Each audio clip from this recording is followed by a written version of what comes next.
Hello and welcome back to Fir Park and another update for uh, late April 2025 and something a bit different this time. It's the N-Gauge Hornby Arnold BLS Lurchberg Line RE44 electric locomotive, and I've got the presentation collector's 60th year box set and code reference HN2626, which comes in a boring outer packaging, a more interesting embossed presentation collector's box, and then we have a collector's tin. So let's just open that.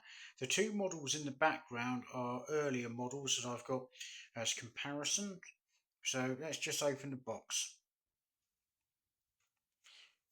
We get a nice collector's booklet which shows you some nice illustrations, pictures of the locomotives. However, it is in German, but you can still make out from the sort of information directly beneath the photographs, locations and dates. And you can also probably work out a few words. But it's not a bad little booklet, just a nice touch, really. And it's got some, I think, technical details in it as well.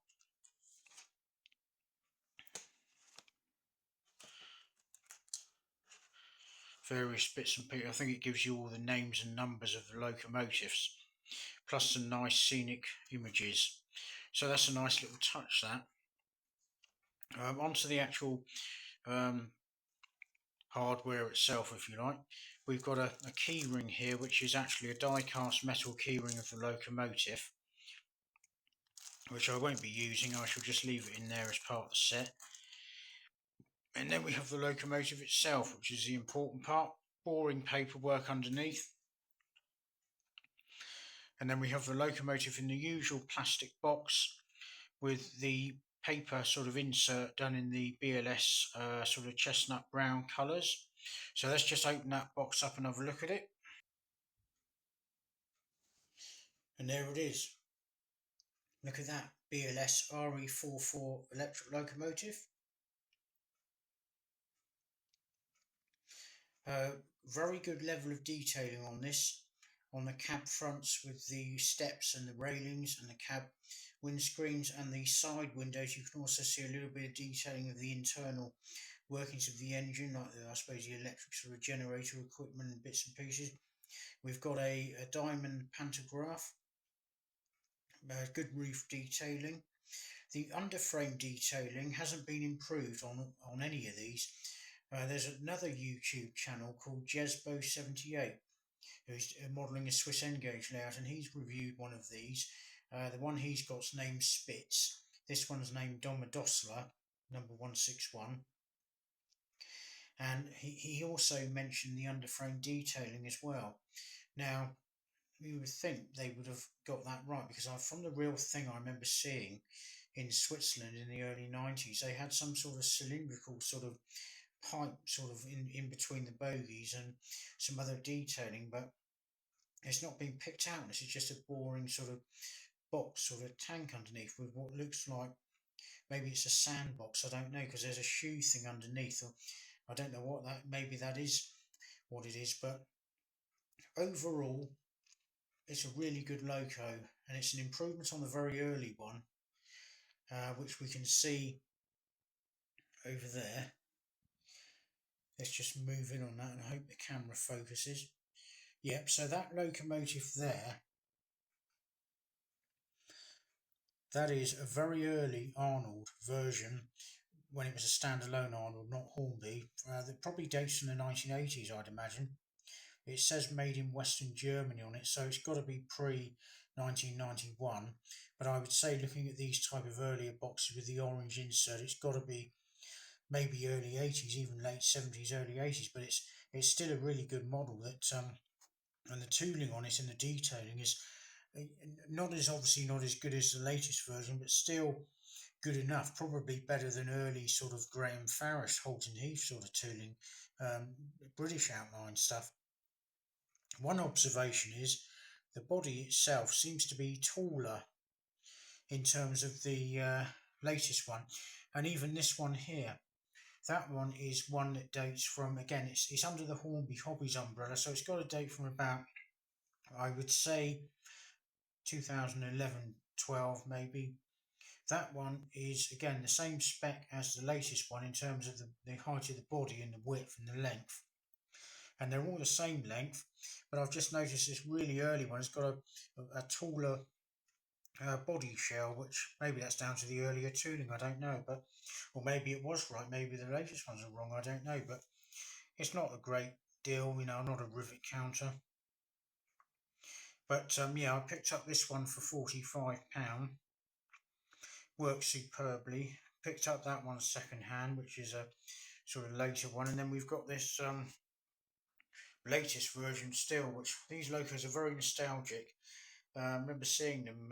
We went to Interlaken in 1994, went all the way on the train from Ostend in Belgium through Luxembourg, France, and into Switzerland, changing at Basel, and then onto the BLS Lurchberg Bahn on a train to Interlaken Ost station. But we stayed near Interlaken West, and we did some day trips to Spitz, Thun, Bern, and of course these locos were operating. They were the first Continental electric locos I ever laid eyes on, along with the, at that time, aging AE68, which was in its penultimate year of service, and I think there was only one left pottering about, and I remember seeing it. So that and these locos are very, very nostalgic. And after seeing Jesbo 78's review of this loco, the one he's got, I had to try and source one because I couldn't uh, not. It was just, it oozes nostalgia. Really good collector's set with the collector's booklet, and I just had to have it. I got 3 of these locos, which would be enough for me for a small N gauge sort of layout. Probably a rendition of Interlaken area, but it might also be a rendition of Basel. I don't want to. Well, I probably will get carried away and start buying goodness knows how much, but we'll see. But I just thought I'd give you a quick insight into this particular locomotive and the collector's box set here, and the earlier examples as a comparison. And yeah, I do a bit of modelling in Continental N gauge, downsizing from HO gauge, British outline N gauge, and a bit of O gauge, which I've just trimmed back a little bit on. But because it can get out of hand, as people know, you want everything that you had in the smaller gauges. It's not possible, so I've got to be sensible about this and do it within means. So that's just a quick video sort of update on what is a really nice N-gauge loco, nostalgic. And of course these operate on the BLS network today. Passenger trains, freight trains, they're a multi-purpose loco. And yeah, and there's also the similar AE44, but these are the RE44s. I don't know who does the AE44. Maybe Kato do it in N-gauge, I don't know. But I should probably try and source one of those at one, but I can't remember seeing any of those at Interlaken. I know they did pass through, but I only remember seeing the RE44. So for what I want from nostalgia purposes, one of these, or a couple of these, is absolutely ideal.